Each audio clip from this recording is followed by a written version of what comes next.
Financial markets పై పట్టు సాధించాలనుకునే వాళ్ళు Revanth conduct చేసే వెబినార్ కోసం ఈ నెంబర్ కి కాల్ చేయండి.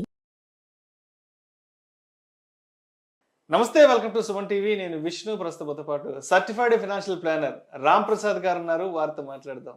సార్ నమస్తే. సార్ రామ్ ప్రసాద్ గారు. నమస్తే అండి విష్ణు గారు. రామ్ ప్రసాద్ గారు, ఒక చిన్న జనరల్ టాపిక్ మాట్లాడుకుందాం. మీ దగ్గరికి రకరకాల వ్యక్తులు వస్తుంటారు ఫైనాన్షియల్ ప్లానింగ్ కోసం.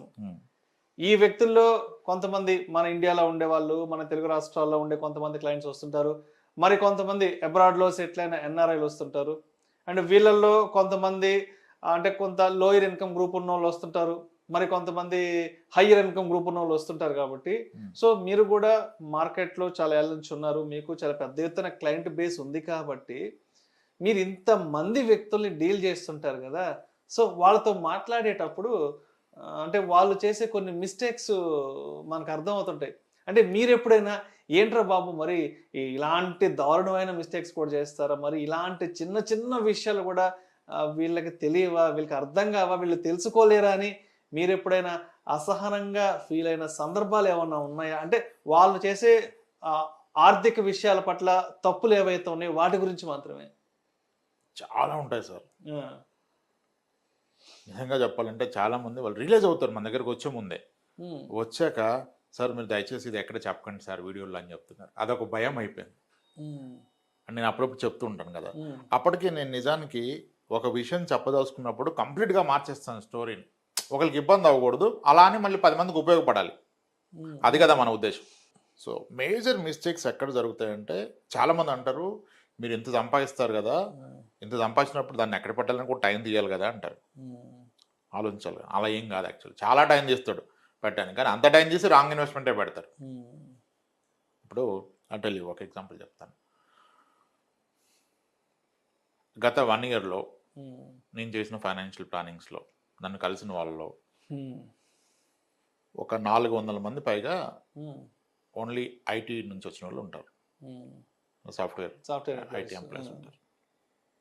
సో వీళ్ళల్లో ఒక 50 మంది అట్లీస్ట్ ఒక 50 మంది ఐటీ వాళ్ళు గత 8 ఏళ్ళుగా 7 ఏళ్ళుగా మ్యూచువల్ ఫండ్స్లో ఇన్వెస్ట్ చేస్తున్న వాళ్ళు వచ్చారు. సమ్వేర్ ఇన్ 2016-17 టైంలో అన్ని mutual fund companies investor awareness programs అని చెప్పి హెచ్ఆర్స్ దగ్గర పర్మిషన్ తీసుకొని వాళ్ళ క్యాంపస్లకు వెళ్ళి ఎడ్యుకేషన్ సెమినార్స్ ఇచ్చాయి. అప్పుడు కొంతమంది ఎస్ఐపీలు స్టార్ట్ చేశారు. ఇనిషియల్గా 2,000, 5,000, 10,000, 15, 20 జాబ్ పెరుగుతున్న కొద్దీ కాస్త పెట్టారు. బాగుంది, బాగా పెరుగుతున్నాను. అలా పెట్టిన వ్యక్తులంతా ఒక 50 మంది చెప్తున్నాను, మిగిలిన వాళ్ళు కాదు. పెట్టిన వాళ్ళు ఒక 50 మంది. లాస్ట్ ఇయర్ చూస్తే CAGR 22-23 ఉంది. మార్కెట్ బాగా ర్యాలీ వచ్చింది. 40% ఇయర్ వచ్చినప్పుడు వచ్చింది. ఇంత రిటర్న్ వచ్చింది కదా, ఇంకుంటే కష్టం ఇక్కడ అని చెప్పేసి అవి తీసేసి స్థలాలు కొనేసారు వెంచర్స్లో. తప్పే ఉంది, మంచి పనే కదా. నేను అడిగాను, సార్ ఎందుకు సార్ ఇప్పుడు 22% CAGR వస్తుంది మీరే చెప్తున్నారు, ఎవరి హెల్ప్ లేకుండా మీరు చేసుకొని సరే రెగ్యులర్ ఫండ్ పెట్టి ఎవరి హెల్ప్ తీసుకొని 20 ఉంది, అందరికి చాలా మందికి ఉంది. మరి 19, 20, 21 వచ్చినప్పుడు తీసుకెళ్ళి స్థలం కొన్నారు కదా సార్ వెంచర్లో, ఎందుకు కొన్నారు అన్నాను. పెరుగుతుంది కదా సార్ అంటాడు ఆయన నాతో. ఎంత పెరుగుద్దండి అన్నాను. బాగా పెరుగుద్ది అంటాడు. బాగా తక్కువగా మీనింగ్లెస్. ఎంత అనేది ఒక పర్సంటేజ్ చెప్పాలి. ఎంత పెరుగుతుంది అనేది, బాగా పెరుగుతుంది తక్కువగా పెరుగుతుంది అనేది మీనింగ్లెస్. ఇప్పుడు టెల్ మీ ఏ పర్సంటేజ్ కదా. ఇప్పుడు బ్యాంక్ ఎఫ్డి చేస్తే ఏం అడుగుతున్నావు, ఎంత వడ్డీ అన్నావు, ఈయన 7 చెప్పాడు. స్మాల్ ఫైనాన్స్ బ్యాంక్ 8 చెప్తే అడిగి వెళ్ళిపోయావు. మ్యూచువల్ ఫండ్ 3 పెడితే మూడింటిని కంపేర్ చేసి ఇది 16 ఇచ్చింది, ఇది 14 ఇచ్చిందని కదా మార్చావు.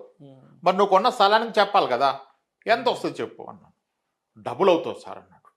డబుల్ ఎంత అంటే 100% అన్నాడు. ఎన్ని నెలలు అవుతుంది? నీ మ్యూచువల్ ఫండ్ 4 రెట్లు అయితే 400% చెప్పట్లేదు కదా, 17-18 చెప్పావు కదా. అలా చెప్పు నాకు, నీ స్థలం ఎంత పెరుగుతుంది అంటే 6 ఇయర్స్లో డబుల్ అవుతుంది సార్ అన్నాడు. 6 ఇయర్స్లో డబుల్ అవుతుంది అంటే ఎంత? చాలా బాగా పెరుగుతుంది. బాగా కాదన్న, ఎంత? 2,72, 12% సార్. 12 సార్.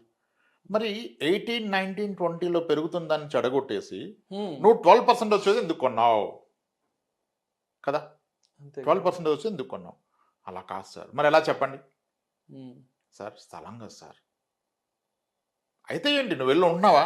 నువ్వు ఇల్లు కడతావంటే కొను, లేదు కదా పెట్టుబడిగా పెట్టావు కదా, అప్పుడు రిటర్నే చూడాలి. అలా కాదు సార్. మరి ఎలా చెప్పండి అంటే, సార్ శోభన్ బాబు గారు చెప్పారు కదా సార్, ఏమని చెప్పారు? మనుషులు పెరిగిపోతూ పోతుంటారు, భూమి పెరగదు, కాబట్టి అవకాశం ఉన్నంత వరకు కొనుక్కొని అని చెప్పారు. ఆయన చెప్పింది ఎప్పుడు ఆ రోజు స్థితిగతులు పరిస్థితులు ఏంటి, ఆయన చేసిన ప్రొఫెషన్ వేరు, మీరు చేస్తున్న ప్రొఫెషన్ వేరు. ఆయన ఒక యాక్టర్, గొప్ప యాక్టరు, అద్భుతమైన సినిమాలు, ఆ రోజు ఆయన కొన్ని ఇన్కమ్ లెవెల్స్ వేరు, ఆయన చేశాడు. మీది అలా కాదు కదా. Being an IT employee your paying 30% tax. నెల జీతం మీద సర్వైవ్ అయ్యే వల్ల మనం నువ్వు 100 రూపాయలకి పనిచేస్తే 70 రూపాయలు వస్తుంది నీ అకౌంట్కి. ఆ 70 రూపాయలు తీసుకెళ్ళి నువ్వు స్థలంలో పెడితే మళ్ళీ అమ్మితే నీకు సగం బ్లాక్ వస్తుంది. ఫస్ట్ ఆఫ్ ఆల్ నువ్వు కొన్న ఫుల్ అమౌంట్ రిజిస్ట్రేషన్ చేసావా? చేయలేదు సార్. మనకి 11 లక్షలకి అయింది సార్ రిజిస్ట్రేషన్, మనం పెట్టింది 50 లక్షలు సార్. మరి ఎలా మిగిలింది ఏంటి? బ్లాక్ కాదా సార్? మంది వైట్ మనీ కదా సార్. రేపు నువ్వు అమ్మితే నీకు మొత్తం ఇస్తాడు ఎవడన్నా? ఏం చేస్తావు? క్యాష్ వస్తావు చేతికి. సరే పెరిగింది 12 కూడా గొప్పదే, నువ్వు అమ్మావు. రేపు ఆయన అంటాడు మా కూతురు చదువుకన్నా. నీ కూతురు చదువుకు వచ్చేసింది, 14 ఏళ్ళు పోయాక నీ కూతురు పీజీకో గ్రాడ్యుయేషన్కి వచ్చేసింది, ఆమె 1 కోటి రూపాయలు కావాలి, నీ స్థలం 1 కోటి రూపాయలు అయింది. నువ్వు అమ్మితే నీకు ఎంత వస్తుంది? వైట్ ఎంత వస్తుంది, బ్లాక్ ఎంత వస్తుంది? సార్ నిజమే సార్, ఒక 60 లక్షల దాకా క్యాష్ వస్తుంది కదా. మరి క్యాష్ ఏ కాలేజ్ వాడు తీసుకుంటాడు చెప్పు నాకు? తీసుకోరా సార్. అది నువ్వు తెలుసుకోవాలి. That is called begin with the end in mind. ప్రతిదానికి అంతం ఏదో చూడాల, నువ్వు ఆలోచించుకో. ఎంతవరకు ఒక ఎమోషన్ పెరుగుతుంది, పెరగదంట్లా. అది ఎవరు కొనాలో వాళ్ళు కొనుక్కోవాలి. ఇప్పుడు కొంతమందికి ఆప్షన్ లేదు, స్థలం తప్ప ఇంకేం కొనలేరు. అన్అకౌంటెడ్ మనీ, అన్టాక్స్డ్ మనీ వచ్చినప్పుడు స్థలం ఒక్కటే కరెక్ట్. ఎందుకు bigger land banks are with politicians. చాలామంది ఉంటారు కరప్షన్, క్రైమ్, ఇల్లీగల్ యాక్టివిటీ చేస్తే వచ్చిన మనీని ఇంట్లో పెట్టుకోలేరు కదా. ఒక తప్పు పని చేసినప్పుడు దాని బెనిఫిట్ అకౌంట్కి తీసుకోలేడు, చేతికి తీసుకుంటాడు క్యాష్ రూపంలో. క్యాష్ ఇంట్లో పెట్టుకుంటే ఇబ్బంది కాబట్టి అతను స్థలం కొనటమే కరెక్ట్. అతను కరెక్టే, మనం కొనడం తప్పు కదా. నువ్వు ఆలోచించావా ఎంతవరకు నీ కూతురు చదువుకున్నావు వస్తా? నేనేమంటానంటే ఇప్పుడు ఇవన్నీ వాళ్ళు ఎంత ఇన్ఫార్మ్ చేసి రీసెర్చ్ చేసి ప్రతి సాటర్డే క్యాబ్లోకి వెళ్ళిపోయి తీసుకున్నారుగా, ఎన్నో చూసి కదా. కానీ నువ్వు తీసుకుంది ఏంటి ఆఖరికి? నీ పాప భవిష్యత్తు అన్నావే, ఇప్పుడు భవిష్యత్తు ఉందా? నేను ఒకటే మాట అడుగుతాను, ఆ అసెట్స్ అన్ని రాశాక సార్ రేపు మార్నింగ్ మీరు నిద్ర లేకపోతే ఈ ఆస్తుల్లో ఎన్ని మీ ఫ్యామిలీ మేనేజ్ చేస్తారో చెప్పండి. అదేంటి సార్ అట్లా అన్నారంటే? అదొకటి ఉండబట్టే కదా మీరందరూ టర్మ్ ఇన్సూరెన్స్ తీసుకున్నారు ఆన్లైన్లో. పోతారనే కదా. మరి పోతే ఏంటి? వ్యక్తి పోతే అతనుకున్న ఆస్తులు ఫ్యామిలీ మేనేజ్ చేయగలిగితే అది సరైన ఆస్తి. ఏమో సార్ అది నేనే పోయి చూడలేదు సార్. మరి ఎవడెళ్ళి చూస్తాడు? ఎవడ కొరకు కొన్నావు? ఎమోషన్. రిటర్న్ చూడట్లా. నువ్వు ఇల్లు కట్టడానికి స్థలం కొనుక్కో, ఓకే. నీ పెట్టుబడిగా కొన్నప్పుడు నువ్వు ఎన్ని ఆలోచించాలా? ఆ పెట్టుబడి తిరిగి ఎలా వస్తుంది నీ చేతికి, నువ్వు ఎలా వాడతావు అది ఆలోచించరు. ఇంకోటి చెప్తాను, ఇది అందరూ చాలామంది చూశాను, బాధేస్తుంది. అంటే అక్కడ స్టేట్మెంట్లో నాకు 20% 19 చూపించాడు సార్ అంటాడు. మరి ఇక్కడ ఎంత అంటే 100% అంటాడు. అదేంటి? అక్కడేమో యాన్యువల్ చూస్తావు, ఇక్కడ ఎందుకు అబ్సల్యూట్ టర్మ్స్లో చూస్తున్నావు కదా.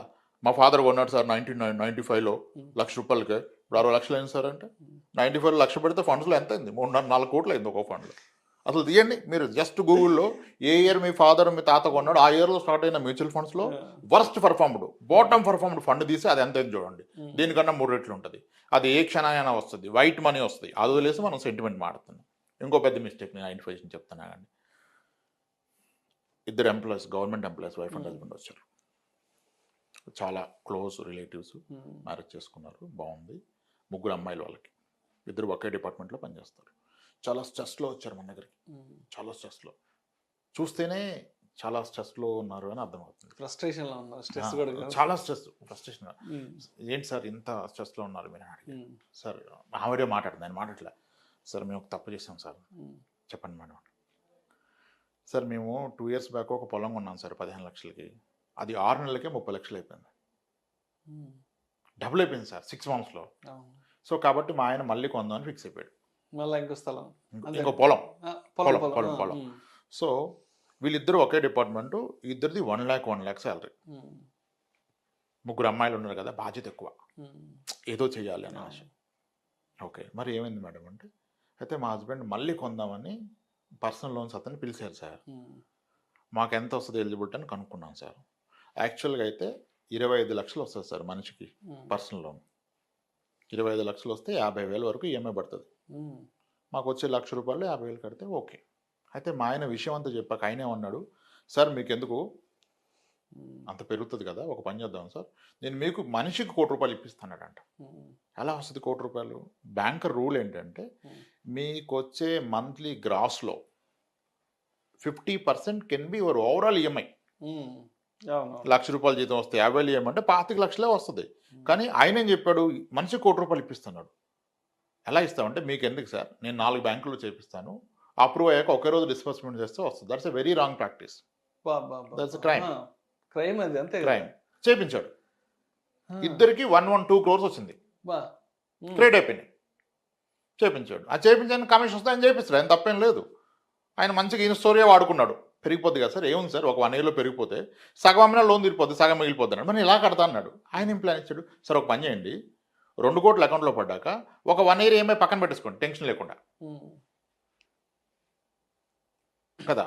ఇద్దరు మంత్లీ 4 lakhs కట్టాలి కదా, జీతాలు 2 లక్షలే కదా. ఆ మంత్లీ డిఫరెన్స్ ఉన్న 3 లక్షలు పక్కన పెట్టేసుకోండి, 36 lakhs పక్కన పెట్టుకోండి. మీ జీతం నుంచి 1 లక్ష కట్టండి సార్, 50,000 మిగిలిన 36 lakhs పక్కన పెట్టుకోండి. ఈ 1 year ఎలాగో పెరుగుతుందిగా, అప్పుడు అమ్మేసి క్లోజ్ చేద్దామంటే పర్ఫెక్ట్ అని కొన్నారు. ఇప్పుడు ఏమైంది, వాళ్ళు కొని 1.5 year అయింది, ఇప్పుడు బయ్యర్ లేడు, పెరగట్లేదు అక్కడ. ఈ 36 lakhs అయిపోయింది. నెక్స్ట్ మంత్ నుంచి ఈఎంఐ లేదు, ఈఎంఐ కట్టిన డబ్బులు లేవు, పొలం కొనేవాడు లేడు. అన్నిసార్లు అలా ఉండదు కదా సిచ్యువేషను. ఇప్పుడు టెన్షన్లోకి వెళ్ళిపోయి ఆవిడ అంటది, సార్ అసలు ఇంట్లో ఉండట్లేదు, మాట వింటలేదు, పిల్లల్ని అరిచేస్తున్నాడు, వెళ్ళిపోతే ఫోన్ ఎత్తడు, 2 daysకి ఒకసారి వస్తాడు, నిజంగా చాలా టెన్షన్గా ఉంది సార్ లైఫ్లో. అసలు ఎంతో బాగా చూసుకునే వ్యక్తి, మంచిగా ఉండే వ్యక్తి, ఇంట్లో వాళ్ళతో మాట్లాడలేదు, 2 days రాడు సార్ ఇంటికి. ఏమైపోవాలి సార్, టాబ్లెట్లు వేసుకున్నాడు సార్, బీపీ వచ్చేసి సార్ అంది. అసలు ఇంట్లో ఉండట్లేదు సార్, దొరకట్లేదని. ఒక 6 నెలలు పోతే ఇంట్లోనే ఉంటాడమ్మా అన్న. అదేలా సార్ అంది. ఓపెన్ హార్ట్ స్టంట్ అయిపోద్దిగా అన్నా. సార్ అలా అనకండి ప్లీజ్ అంది. అనేది ఏంటమ్మా, చేతిలో చేసుకొని అలా అనేది ఏంటి, చాలా జబ్బులు ఎవడికి ఆడే తెచ్చుకుంటాడు, ఎవడెవడో. సార్ అట్లా అంటారేంటి సార్ అంది. మరి ఇంక అంతే కదమ్మా, ప్రజల్లోకి వెళ్ళిపోతున్నా, మరి ఇప్పుడు ఏం చేయమంటారు సార్ మమ్మల్ని అంది. ఆ ఉన్న స్థలాన్నో పొలాన్నో వచ్చి నేటికి అమ్మండి, ఆరోగ్యానికన్నా ఏది ఎక్కువ కాదు కదా. ఇద్దరు గవర్నమెంట్ ఎంప్లాయీస్, ఏం కావాలమ్మా మీకు, ఎందుకు టెన్షను. ఉన్న దాంట్లో ఏదో ఒక రేటుకి అమ్మేసి ఆ వచ్చిన డబ్బులతో ఒక 1 year ఏమై పక్కన పెట్టుకోండి, 1 year ప్రశాంతంగా ఉండండి, మీకు టెన్షనే లేదమ్మా. వాళ్ళిద్దరు సిపిఎస్ బ్యాలెన్స్లు తీసే, ఎన్పిఎస్ బ్యాలెన్స్లు ఉంటాయి కదా, ఈ రోజు ఉన్న బ్యాలెన్స్ని క్యాలిక్యులేట్ చేసి చూపించా, మీరు అసలు దేనికి టెన్షన్ పడాలని. వాళ్ళిద్దరిది కలిసి 24 లక్షలు ఉంది సిపిఎస్ బ్యాలెన్స్. ఒక లెక్క ప్రకారం CPS is nothing but mutual fund కదా, 11.6-12% రిటర్న్ ఇస్తుంది లాస్ట్ 10 years యావరేజ్. అలా చూస్తే వాళ్ళు కాంట్రిబ్యూట్ చేస్తున్న బేసిక్లో అమౌంట్ ఇది కలిపితే ఎవ్రీ 4 yearsకి డబుల్ అవుతూ వస్తుంది. వాళ్ళకున్న సర్వీస్లో వేస్తే దాట్స్ రన్నింగ్ అరౌండ్ 22 crore వస్తుంది రిటైర్మెంట్ నాటికి. వాళ్ళు సిపిఎస్ దేనికి అసలు మీరు లైఫ్లో టెన్షన్ లేని కష్టాన్ని కొని తెచ్చుకున్నారు. మీ రిటైర్మెంట్కి డోకా లేదమ్మా, మీరున్న 3 పిల్లలు సెటిల్మెంట్ తీసుకుంటే అయిపోద్ది. వాళ్ళ చదువులు మంచిగా వాళ్ళతో ఎంజాయ్ చేయక ఎందుకు వచ్చిన కష్టాలు ఇవన్నీ, ఎవడు పెరగమన్నాడు, ఉన్నాయి వేరే పొలాలు కూడా సరిపోతాయి. అంటే ఎమోషన్తో చేసే నిర్ణయాలు లెక్కలు ఉండవు మనకి, అంతే ఎమోషనే. డబుల్ అయిపోద్ది, ఎందుకు డబుల్ ట్రిబుల్, దేనికి, ఏ పర్పస్కి, ఎలా వాడతాం, ఆ క్వశ్చన్కి ఆన్సర్ ఉండాలి. మీ దగ్గర ఉన్న ప్రతి ఆస్తి మీ భవిష్యత్తు అవసరాలు దేనికి ఒకదాన్ని లింక్ చేయాలి. ఈ ఆస్తి పర్పస్ ఇది, ఈ పొలం దీనికి, ఈ స్థలం దీనికి, ఈ మ్యూచువల్ ఫండ్ దీనికి, ఈ ఎఫ్డి దీనికి, ఈ ఫిక్స్డ్ ఇన్కమ్ ఇచ్చే ఇన్సూరెన్స్ పాలసీ దీనికి, అదే మ్యాచ్ అయితే రైట్. ఇప్పుడు మీ స్టోర్ రూమ్లో ఒక ఎక్విప్మెంట్ ఉంది సార్, మీ స్టోర్ రూమ్లో ఒక ఎక్విప్మెంట్ ఉంది, ఒక పనిముట్టు ఉంది, అది దేనికి వాడతారో తెలియదు, క్లారిటీ లేదు, అప్పుడు దాన్ని ఉంచుకోవడం ఎందుకు, తీసి బయటపడేయాలి. లేదు సార్, ఉంటే ఎప్పటికైనా ఎలా పద్ధతి ఉండాలి కదా, నిరుపయోగం కదా. పర్పస్ఫుల్ ఇన్వెస్ట్మెంట్ చేయాలి. పర్పస్ని మీరు ఊహించుకోకూడదు, ఎలా అయిపోద్ది అలా నిజంగా అవుద్దా చెక్ చేయండి కదా ఈరోజు అది. సో మేజర్గా ఎమోషనల్ ఇన్వెస్ట్మెంట్ టువార్డ్స్ ఇవి రియల్ ఎస్టేట్ ఇన్వెస్ట్మెంట్స్. ఈవెన్ ఇల్లు కూడా ఎలిజిబిలిటీ ఉండదు, డౌన్ పేమెంట్ డబ్బులు ఉండవు. ఈయన జీతం ఒక 80,000 వస్తుంది టేక్ హోము, ఈయనకి లోన్ ఒక 40 లక్షలు ఎలిజిబిలిటీ ఉంటుంది, 30 లక్షలు లోన్ తీసుకుందాం అనుకుంటాడు, మిగిలిన 10 లక్షలు డౌన్ పేమెంట్ ఉండదు. ఉన్నప్పుడు ఏం చేస్తాడు, ఈయనకి ఆయన బ్యాంకర్ని అడుగుతాడు, ఆ లోన్కి ఈ లోన్ ప్యారలల్గా అటు హోమ్ లోన్ ఇటు పర్సనల్ లోన్ ప్రాసెస్ చేస్తాడు. ఈ ఒక 15 లక్షలు తీసుకొని అదొక 30 తీసుకుంటే నీకు వచ్చే 80,000 ఈఎంఐ 70,000 తెల బ్రతావు. ఏదో ఒకటి ముందు కొనేస్తే నడిపిద్దాడు, కొనేసాక నడిపించలేవు. I see lot of people aggressive steps. నీ దగ్గర ఉన్న డబ్బులతో చేస్తే ఓకే, నీ దగ్గర లేని డబ్బులతో చేయొద్దు ఇన్వెస్ట్మెంట్లు. నీ దగ్గర ఉన్న డబ్బుతో రాంగ్ చేస్తే ఓకే, నీ భవిష్యత్తు డబ్బులతో చేస్తున్నావు, నీ దగ్గర లేని డబ్బులతో చేస్తున్నావు అంటే నీ భవిష్యత్తుని తాకట్టు పెడతాం. అది మేజర్ మిస్టేక్స్. చెప్పలేం, చాలా ఉంటాయి. ఓపెన్గా చెప్పలేం, ఉన్నట్టుగా చెప్పలేం, చెప్పకూడదని రిక్వెస్ట్ చేస్తారు. కానీ అప్పటికి మార్చి ఎందుకు చెప్తా అంటే ఎవరికైనా హెల్ప్ అవుద్దని. ఇప్పుడు ఆ పని చేసేవాడు ఆగిపోతాడు. ఆ పని తప్పు చేయకూడదు ఆలోచించి ఆగితే ఓకే. ఇప్పుడు హెల్త్ ఇన్సూరెన్స్ ఎక్కువ తీసుకోమన్నాం. ఇప్పుడు కనీసం ఒక 4-5 మనకు ఎదురుపడ్డారు. సార్ మీరు చెప్పాక తీసుకోబట్టి హెల్ప్ అయింది సార్, 18 లక్షలు అయిందని చెప్తారు ఒక ఆయన. 18 లక్షలు బిల్ అయింది సార్, నిజంగా మీరు చెప్పబట్టి అయింది సార్. మా బామ్మర్ది ఏజెంట్ సార్, వాడు ఎందుకు సరిపోద్ది అన్నాడు సార్, మీరు చెప్పబట్టి పెంచే ఈలోపు మా వైఫ్ ప్రాబ్లం వస్తే 18,60,000 అయింది సార్, సెటిల్ అయింది సార్, మొత్తం హ్యాపీ సార్. నాకు కూడా కొంతమంది ఫ్రెండ్స్ ఉన్నారు. అంటే ఏరా ఎంత ప్యాకేజీ ఏంటంటే, అంటే మామూలుగా మంత్లీ 1 lakh వస్తుందిరా, పర్లేదు పర్లేదు, 80,000-90,000 ఈఎంఐకి పోతుంది అంటారు.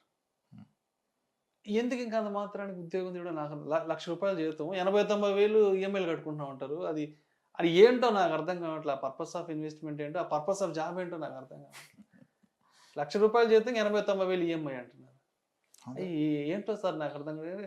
నాకు అనిపిస్తుంది ఈఎంఐలు కట్టుకోవడం కోసమా ఊరు నుంచి కష్టపడి అక్కడికి వచ్చి హైదరాబాద్లో ఉండి ఈఎంఐల కోసమా తల్లిదండ్రులు వదులుకొని వచ్చి ఎడబడి ఈ చావులు ఎందుకురా బాబు అనిపిస్తుంది సార్ నాకు అసలు. క్లారిటీ ఉండదు సార్. ఎమోషన్, సోషల్ ప్రెస్టేజ్ 50-60 లక్షలు పెట్టి ఇంటి లోన్ తీసుకుంటారు, 20-30 లక్షలు పెట్టి కారు కొనేస్తున్నారు, నెలకు ₹1,00,000 ఈఎంఐ అంటున్నారు. ఏంట్రా ₹1,00,000 ఈఎంఐ కట్టుకోవడం కోసం నెల్లూరు నుంచి ఇక్కడికి వచ్చి బతకాలనిపిస్తుంది. నేను ఇదే అడుగుతాను చాలా మంది. నెల్లూరు నుంచి బతకడం కోసం ఇక్కడికి వచ్చి ₹1,00,000 ఈఎంఐ కట్టడం అవసరమా? Different problems. వీళ్ళంతా ధనవంతులాగా బ్రతకాలనుకున్నారు, ధనవంతులు అవ్వాలనుకోవట్లా, అలా ధనవంతులాగా బ్రతకడానికి ట్రై చేస్తున్నారు. అప్పుడు రాబోయే డబ్బును వాడుకుంటాం. అంటే దానికి వాళ్ళు చెప్పే విషయాలు నాకు అర్థం కాదు. ప్రతిసారి బస్సులో ట్రైన్లో తిరగలేకపోతున్నాం, హ్యాపీగా హైదరాబాద్ నుంచి నెల్లూరు కార్లో వెళ్ళిపోవచ్చు, అందుకని సరిగ్గా దాన్ని కూడా కాదనలేము మనం. దాన్ని కూడా కాదనలేము. అఫోర్డబిలిటీ ఉంటే నువ్వు తీసుకోవచ్చు. One should prioritise. నా భవిష్యత్ అవసరాలు ఏమొస్తున్నాయి ఆ ఫుల్ఫిల్ అన్నీ తీసుకోవాలి. కార్ తీసుకోవాలి, వెకేషన్కి వెళ్ళాలి, you should spend more money and life style. ఖర్చులు తగ్గించుకోవడం తప్పు, ఖర్చులు తగ్గించుకోవడం ఎక్కడ చెప్పట్లా. అవన్నీ చేస్తూ ఒక ఇన్ఫార్మ్ డిసిషన్ తీసుకోవాలి. దేనికైనా క్లారిటీ ఉండాలి. 10-15,000 మిగిల్చుకోవడం కోసం హైదరాబాద్లో ఉన్నట్టు అనిపిస్తుంది నాకైతే. ₹1,00,000 చేస్తూ 80-90,000 అంటే 10,000 మిగులుతుంది. 10,000 మిగిల్చుకోవడం కోసం నెల్లూరు నుంచి ఇక్కడికి వచ్చి పొద్దున 9 గంటలకు 10 గంటలకు ఆఫీస్కి వెళ్ళి సాయంత్రం 6 గంటలకు 7 గంటలకు వచ్చి ట్రాఫిక్లో 2-3 గంటలు ఇరుక్కుపోయి అవసరమా ఇన్ని బాధలు 10,000 సంపాదించుకోవడం? అంటే చెప్పాలంటే అసలు రియల్ శాలరీ 10,000. మీరు చెప్తుంటారు కదా, మన ఖర్చులన్నీ పోను, మన సేవింగ్స్ అన్నీ పోను, మన ఇన్వెస్ట్మెంట్స్ అన్నీ పోను, ఏదైతే మిగులుతుందో అదే మన శాలరీ. అంటే 10,000 శాలరీ కోసం నెల్లూరు నుంచి ఎడుకొచ్చి బతుకుతున్నాం, 90,000-80,000 ఈమెయిల్ కట్టుకుంటాం. లేదండి సార్, ఇక్కడ ఇన్కమ్ ఆపర్చునిటీస్ ఎక్కువ. అందరూ ఎక్కడి నుంచో వచ్చి మళ్ళీ పెంచుకున్నారు కదా జీతాలు, దట్స్ ఆల్ గ్రేట్. కానీ ఒక పెట్టుబడి పెట్టే ముందు 2-3 సార్లు ఆలోచించాలి. దేనికి, పర్పస్ ఏంటి. ఎవరు చెప్పినా నమ్మొద్దు, ఆలోచించండి. క్యారీడ్ అవ్వద్దు, పొగిడితే కొనొద్దు. నువ్వు గ్రేట్ రా, నువ్వు భలే కొన్నావు రా, నువ్వు అప్పుడే ఒకటి ఇంకోటి అంటే ఇటు రెచ్చిపోతాడు. అది మిస్టేక్, జనాలు రెచ్చగొడతారు. నెల్లూరులో ఉన్న ఫ్రెండ్స్ ఏం చెప్తారు తెలుసా, అరే విష్ణు మీరు ఆడండి ఇంత సంపాదిస్తున్నారు, హ్యాపీగా నెల్లూరులో ఉండి నెలకు 40-50 వేలు సంపాదించుకుంటే కాలు మీద కాలు వేసుకుని రాజాలాగా బతకొచ్చురా మా నెల్లూరులో. మంచిదే, కరెక్ట్. ఏముంది అంటే ఇక్కడ ఎవరి వర్షం తప్పు పట్టాలో, ఎవరి వర్షం రైట్ అనుకోవాలో అర్థం కావట్లేదు. అంటే బ్రతకడం కోసం హైదరాబాద్కి రావడం కరెక్టా తప్ప అర్థం కాదు, లేదంటే 40-50 వేలు సంపాదించకుండా సొంత ఊర్లో ఉండడం కరెక్టా రాంగా, అది కూడా అర్థం కాదు.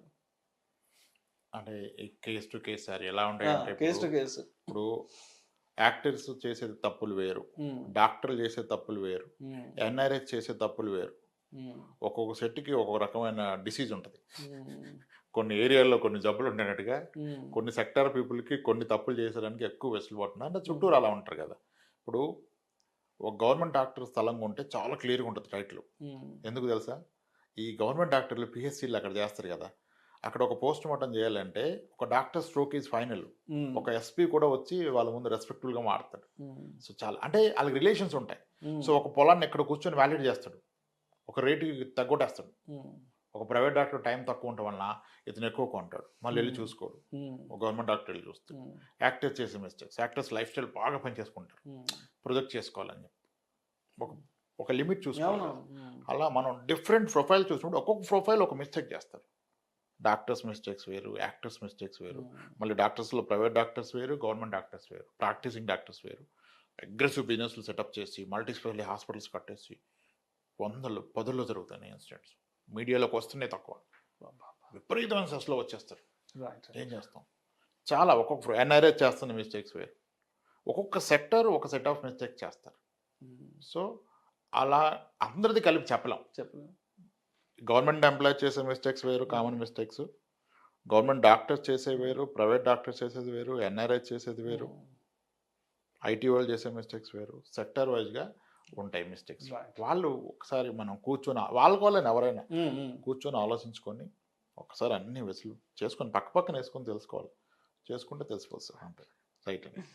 Thank you sir, thank you so much Ramprasad గారు. థ్యాంక్స్. సుమన్ టీవీలో మీ పర్సనల్ అండ్ బిజినెస్ ప్రమోషన్స్ కోసం కింది నెంబర్కి కాంటాక్ట్ చేయండి.